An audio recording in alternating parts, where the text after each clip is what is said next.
Nikki Dordan Mediation. Today I want to have a really quick call about how we read as readers, whatever your divination skill is. Now, I pick a reading every year, right? So from somebody who doesn't know me. So I picked this one. And I left feeling really, because actually I recommended it to a friend because we were both there.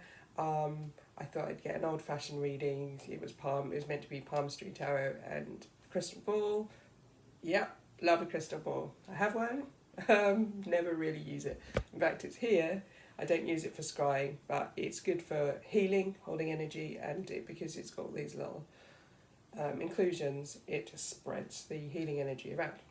And also it's good because it's beautiful, and I love crystals.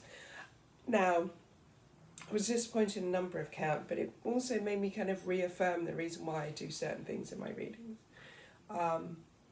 Now, we have to remember how important our philosophy and belief system is in how we are giving readings to other people. And this was a good example. Now, what she didn't say how she did her reading. She plunged straight through. She's very scattered.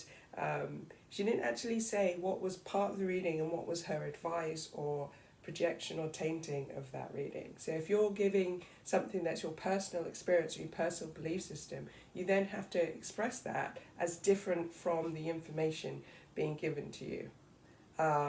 Don't muddle those up, because then you come out of it going, well, was that the message for me, or was that just what she projected onto it? And another thing is, when I talk about belief and philosophy, it turns out she only really wanted to give positive information. Now, if you're going to do this, and personally I don't, I give all sorts, because to me it's about what is important at that moment, and it's not all love and light.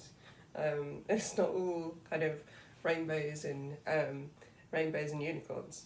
So that was, if I'd known that, I probably wouldn't have booked it. And also, it was alarm bells when she had a whole table full of Doreen Virtue's decks. Now, most of you are aware that Doreen Virtue decided to recount everything that she did. And, there's some kind of dodgy dealings in there. But it's not so much that. They were all positive, kind of happy, clappy decks. Now, the problem with that is, how are you meant to give anything other than kind of a one-sided view of readings? Now, I used to hate this when I used to watch mediumship demonstrations, and I used to do them myself. I was always, people would come in and they'd filter the message. I only want to give nice messages. I only want to give positive messages. And so often, because I don't have that filter, I'm getting the deep, dark, having to tell somebody some quite hard things, because it was important, because I had the open intention to give them what they needed to hear. I've had some really hard readings to do, and I don't mind that. That's because I think that's life in lots of ways. But if I knew that, I wouldn't book it.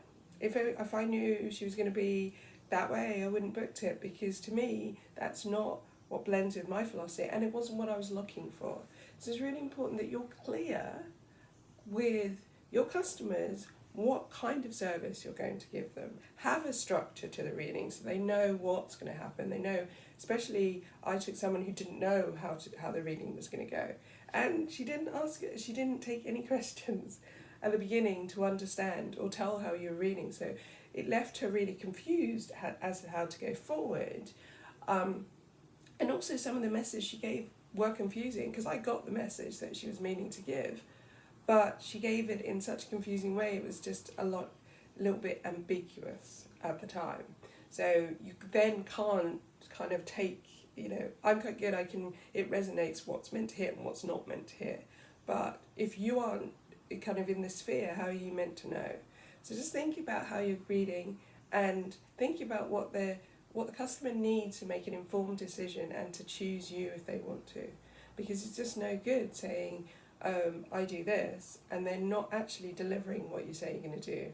If you say you're going to be a fortune teller, and she listed herself as a fortune teller, and I thought, yes, good, palmistry, crystal ball, let's get on it. And yet, really, she wasn't.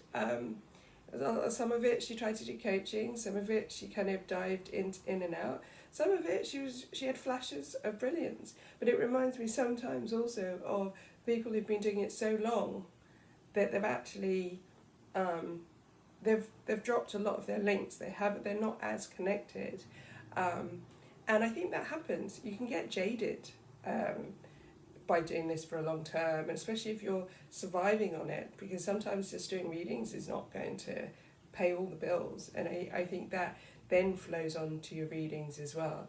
And I think it's just, we should be very careful about what we're putting into a reading, because it's a two-way relationship, and we have to make sure that we're giving our best. And when we're scattered and we are kind of worried about other things, it's not going to, we're going to end up projecting that on if we're not careful. So it's really important that our job is to give clear, concise messages. It's not to project our ideas, and if we do have advice, keep it separately. Say, this is not what the cards say, but in this situation I'd recommend this for you. But say it. And you have to make that clear distinction about what it is. And it's sad to see that that somebody who I'm sure was very good when she was younger, and it's not an age thing, but is now kind of reduced in kind of giving out of an hour's message only about 10-15 minutes of useful information, and you have to cherry pick what that is. So just think about how you're selling your readings and what you do and what the structure of your reading is. And I must admit, it did come out, the one thing I did, and it's really horrible to say, find myself, I'm very glad that people are very aware when they come to me what my philosophy is. They're very aware of how the reading's going to be, because I tell them how the reading's going to be at the beginning, and I summarise it, and it has a structure. Because if not, it just ends and someone goes, what was that? How do I ask questions in the middle? Do I, just tell people how you're working. So that's my message for today. It was a good lesson for me. I did get what I needed to pieced it together. And, again, it's always good messages. It's not always good and it's not always bad. It's not always what you think you want. But I did reaffirm the need to understand someone's belief system and philosophy. And I went off that path. Get back on it. And for me, it's about I feel that I'm validated in making sure that when someone comes to me, they understand the way I'm going to read for them and what is expected. So anyway, have a good day.